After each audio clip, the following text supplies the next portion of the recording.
Welcome to Linda's Corner. My name is Linda Bjork, and today we're going to be talking about the art and business of public speaking. I'm delighted to welcome special guest Grant Baldwin from Nashville, Tennessee. Grant is a nationally known speaker, podcaster, CEO of the Speaker Lab, and the author of The Successful Speaker: 5 Steps for Booking Gigs, Getting Paid, and Building Your Own Platform. He is regularly featured in the national media, including Forbes, Inc., Entrepreneur, and the Huffington Post. You can reach Grant at his website, thespeakerlab.com, and I'll include a link in the show notes. Welcome, Grant. I'm so glad that you could join with me today. Thanks, Linda. Appreciate you letting me be here. I am excited to hear your story because for most people, speaking is like this terrifying thing. Sure. I've heard it said that if you're at, a funeral and you have a speaker there and a guy in a casket, for some people, they would rather be the guy in the casket than they would be up there speaking, because the fear of speaking is worse than the fear of death. And yet you love it. You love it. So when did you decide that you loved it? What is your story? Yeah. So if we go back in time, in high school, I was really involved in my local church, and my youth pastor had a big impact in my life. And I was like, I want to do that. Like, that seems like a cool gig. And so that's kind of the path I was on. I worked at a local church for a little while as a speaker or as a youth pastor. And so it gave me a lot of opportunities to speak. And speaking is one of those things I felt like I was good at, I was decent at. And I decided I want to make a full-time career of it, but I didn't know, like, what does that mean? How do you do that? And at the time there was no books or podcasts or resources or anything about that. And so I found myself just emailing and stalking other speakers, like anything I could learn from them. That's what I was trying to do. And so eventually I figured out a couple of things, was booking a few gigs and got some more gigs, and got to a point where I was doing about 60 or 70 gigs a year all over primarily the US, and just absolutely loved it. And so that really evolved into people who were asking me, like, hey, I want to do that. And they were kind of where I was when I got started. And so that evolved to creating the Speaker Lab, which is a training company and coaching company for speakers and those who are learning about the speaking world, and helping them understand how do you consistently be able to find and book paid speaking engagements. And so, there's a lot of people who hate speaking and despise the idea of it. My wife would fall into that category. Anytime I'm speaking, she's like, hey, do your thing, but don't you dare call me out. I do not want to go up there or anything like that. And that's fine. I think there's also kind of the misconception that speakers are, they don't get nervous, or they don't get butterflies, or they're not afraid. I think it's okay, and it's normal and natural to have some of that adrenaline and some of those butterflies. And it's also just kind of a reminder that, hey, this is important. This matters. This is a big deal. And so, for some of us weird ones, speaking is a lot of fun. Isn't that wonderful that we can do the things that we love? And I checked out your website and I looked at some of your story, and you mentioned the story about how you just had a child born, and you were just thinking, do I need to rethink a little bit of what I want to do? I really want to do something that I love. And you had that first opportunity to speak. And when they gave you your check, you thought, really? I can get paid doing the thing I love? And then I also loved in your website when you talked about, I'm not a guy with like this amazing backstory. I'm just a guy who's a guy. And so that it can work for anyone, which is really exciting, that we don't require this horrific whatever backstory in order to be able to do this. So I would love to talk a little bit first for those who don't love to speak. So can you help convince me some of the reasons why it would be a good idea for me to improve this ability to speak? How does that benefit me? How does it, maybe if I'm a little bit nervous to do it, how is this going to help me? Yeah, a few things I'd say. One would be, again, I'd go back to, just because you're nervous doesn't mean you're not good at it or you don't like it. That's okay. I think oftentimes we can confuse nervousness with adrenaline and excitement. And so you think about like other moments in life where you felt kind of a similar butterfly type feeling. So I think about, for me, whenever I proposed to my wife, whenever my daughters were born, at my wedding, if I had a big job interview or something like that, like you feel those same type of feelings. And oftentimes it's not necessarily like, oh my gosh, I'm going to die, this is a horrible thing, I'm going to throw up. But it's more just kind of like the body's heightened sense of like, hey, heads up, like this is a big deal, this is important, like pay attention, lock in here. And so again, just because you're nervous doesn't mean that it's a bad thing. I think oftentimes it's a good thing, because it helps prepare you for that moment and for that experience. Now, as far as like why speaking, or why should someone consider speaking? Again, not everybody needs to be a speaker. Not everyone should probably wants to do it. that's totally fine. Even if you wouldn't consider yourself a speaker, I think, again, kind of a misconception is people think, well, I don't want to speak to huge audiences, or I don't want to, stand on stage or do something like that. Like, speaking can look a lot of different ways, meaning that some speakers want to do big keynotes for hundreds or thousands of people, and other people are like, that sounds miserable, that sounds horrible, I'm much better in a smaller setting. So maybe for someone else, they're like, I would love to work with a small group of 5 or 10 people for a full day and help just go deep on their stories or their business or their life or whatever it may be. And so it's not necessarily like that you, in order to be a speaker, that you have to do like these big grandiose type of events. So speaking can look a lot of different ways and can be, can show up a lot of different ways for people. Something else as it relates to speaking is speaking as speakers, there's a lot of recognition, prestige, accolades that are associated, and just credibility that are associated with people who can speak. And so again, maybe you're not necessarily, you wouldn't consider yourself a speaker, but maybe at work you're giving a presentation. Maybe you're speaking at your church. Maybe you're speaking at something in the community, or maybe you're at a wedding giving a toast or something like that. And so there's a certain level of again, just credibility with people who can speak and who can speak well. And so even if you don't consider yourself a speaker, there's a good chance that you're giving some type of presentation, every so often. And even if you're at a dinner party and someone asks you to tell a story, you're giving a talk, you're giving some form of speech or presentation. Now, you may not think of it like that, but the truth is that that's ultimately what's happening. And so, yeah, you may not necessarily want to speak full time, and that's totally fine, but there's a decent chance that you're going to be giving some type of presentation at some point in your future, if you haven't already done so. I love that you're mentioning some of the different ways. And as you're describing some of the different scenarios in which we would be doing this speaking, I mean, this includes just any type of business situation. For example, Totally. if you're in a job interview and you're trying to speak and you're trying to present yourself, that's a form. Or if you're leading a meeting, or if you're giving a talk in church, or if you are a teacher standing in front of a classroom, or this or that or the other. There are lots of different situations where we are required to be able to take our ideas from our head to our mouth and out and share it with other people. Totally. So now what you do is to help people be able to do that well. So what kind of tips can you give us to help us to be able to present our thoughts through our words and make it sound good and make it interesting? Yeah. One of the best things that any speaker can do is to really take the time to practice and prepare. And so, again, let's assume that you are speaking at some type of, meeting or conference or event or something at work. And it's more than just like, you're just throwing some ideas together. But I think a misconception is that speakers, just like really great speakers, they just scribble a couple of ideas on a napkin, or they just make it up, and it just all magically comes together. And it just doesn't work like that. Like, the best speakers on the planet really take the time to craft and think through their message and their words that they're going to be using. And a good way to think about this is like, if you think back to high school, college, university, and you remember like taking an exam or a test or a quiz, and you have a choice. Like, before the exam, you can just like, I'm just going to show up and wing it. I'm just going to go through the motions and hopefully it works out.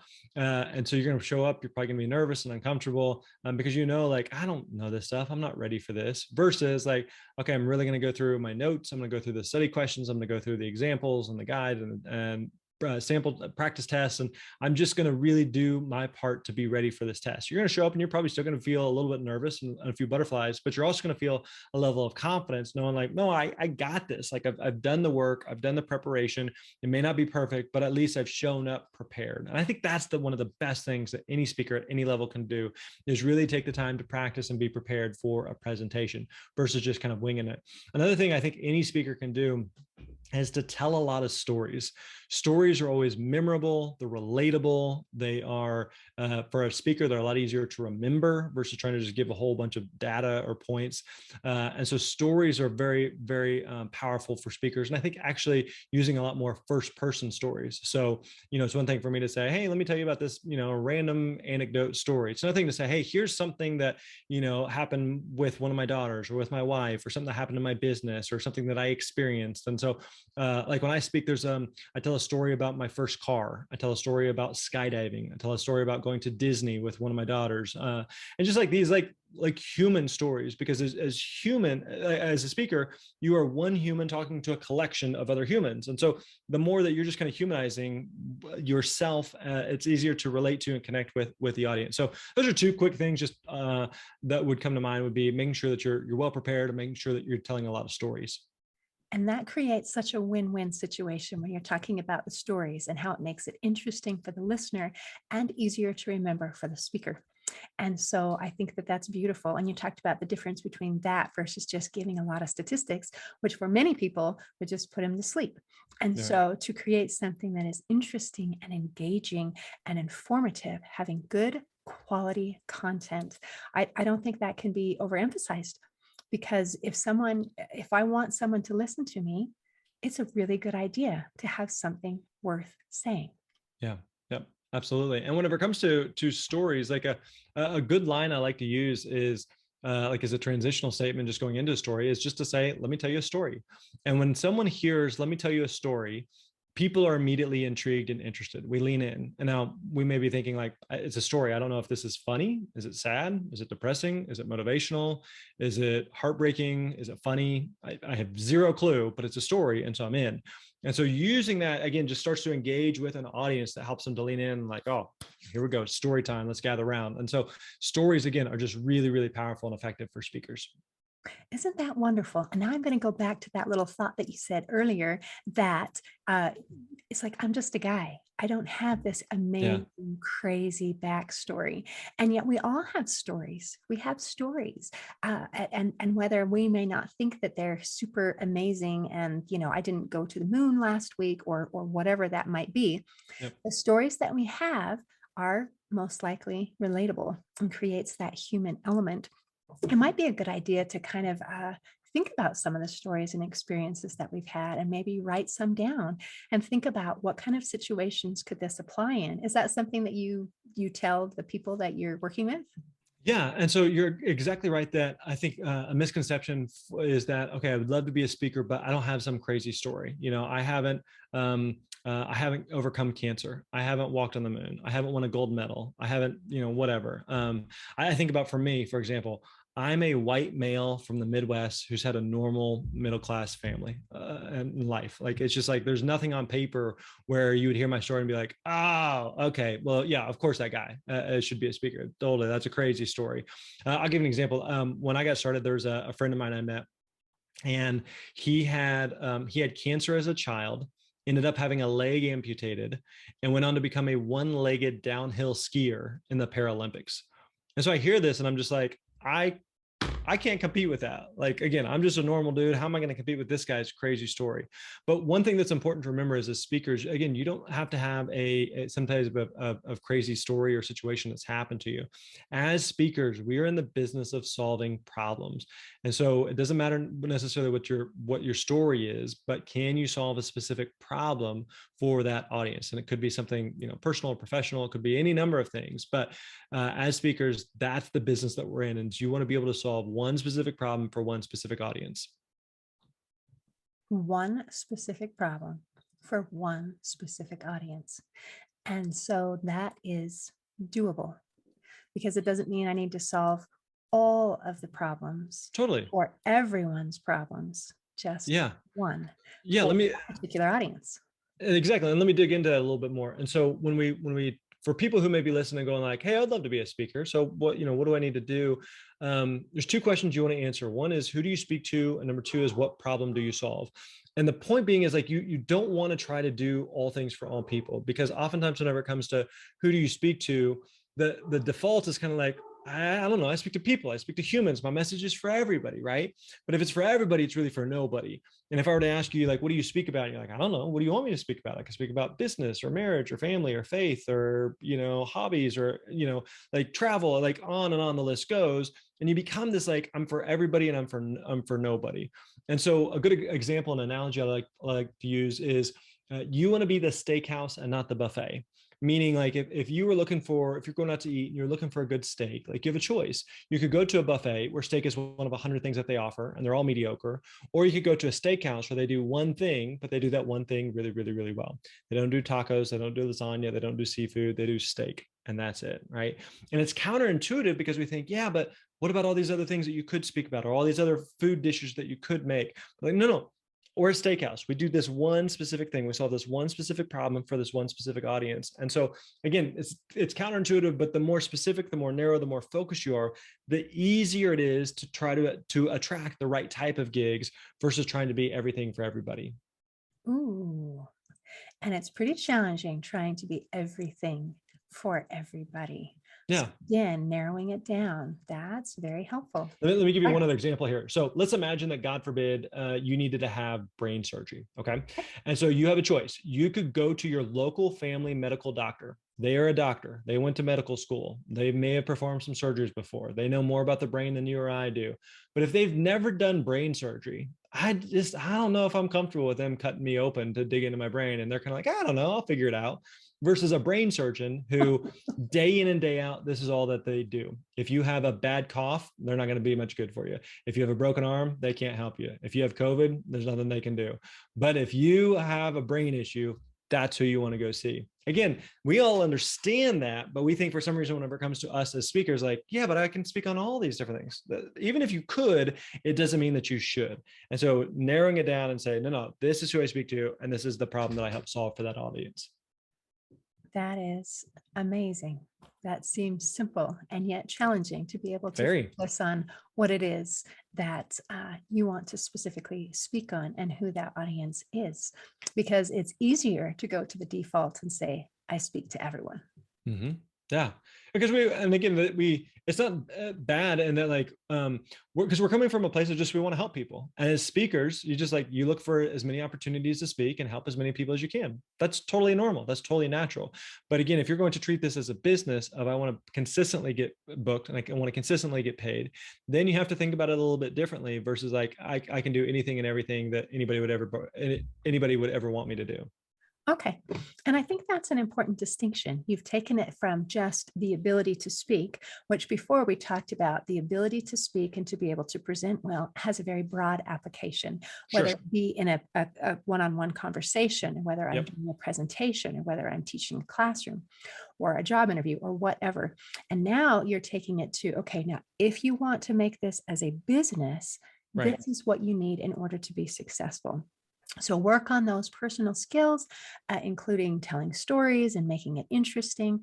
And then if you want to make it a business, then let's narrow the focus and choose what problem you're going to solve for that particular audience. So what types of, so if we're going to go in this direction of talking about, okay, I do like to speak and I think I'm pretty good at it, and I would like to make a business out of it. Can you give me a couple tips to help get started? Yeah, and so what we do is we teach at the Speaker Lab. We teach what we call the Speaker Success Roadmap. It makes the acronym SPEAK, SPEAK. And so we can kind of go over this at a high level and then dig in wherever you want. But the S is that select a problem to solve. This is what we've really spent a couple minutes already talking about, where getting clear on who you speak to, what problem you solve. The P is to prepare your talk. And so being really, really clear on what's the solution that you're providing to that problem.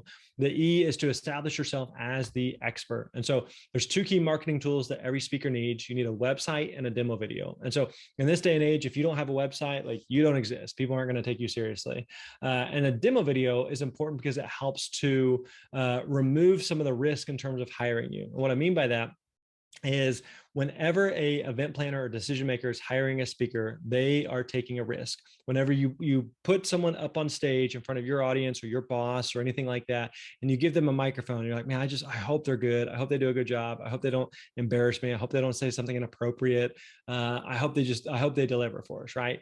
And so a demo video helps a event planner to like watch and get a little sense of who you are, how you speak, how you communicate, to determine whether or not you're a good fit. So they want to mitigate and reduce that risk as much as possible.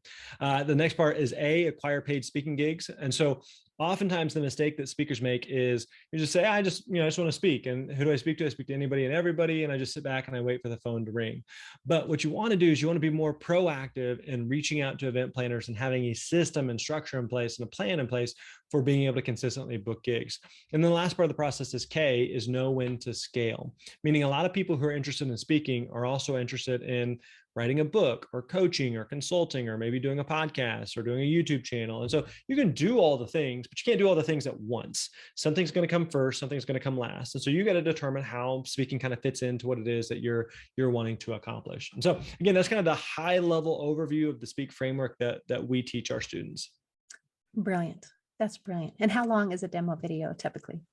Usually, like a good way to think about it is think about it like a movie trailer. And so you take like a 2-hour movie and they boil it down to 2 or 3 minutes. And within those 2 or 3 minutes, you have an idea of who's in it, what's the plot, what's the theme, what's the genre. And the point of a movie trailer and the point of a demo video is the same. It's to make people want to see more. And so I don't need to see, if you're thinking about like whether or not you would like a certain movie, you don't need to see 2 hours of it. You are really going to watch, like, you don't even need to see like a full 2 or 3 minutes. Like there's some movie trailers you're like, I saw 10 seconds and I'm like, this isn't for me. Not that that's bad movie or anything wrong with it. It's just not my cup of tea, which is fine.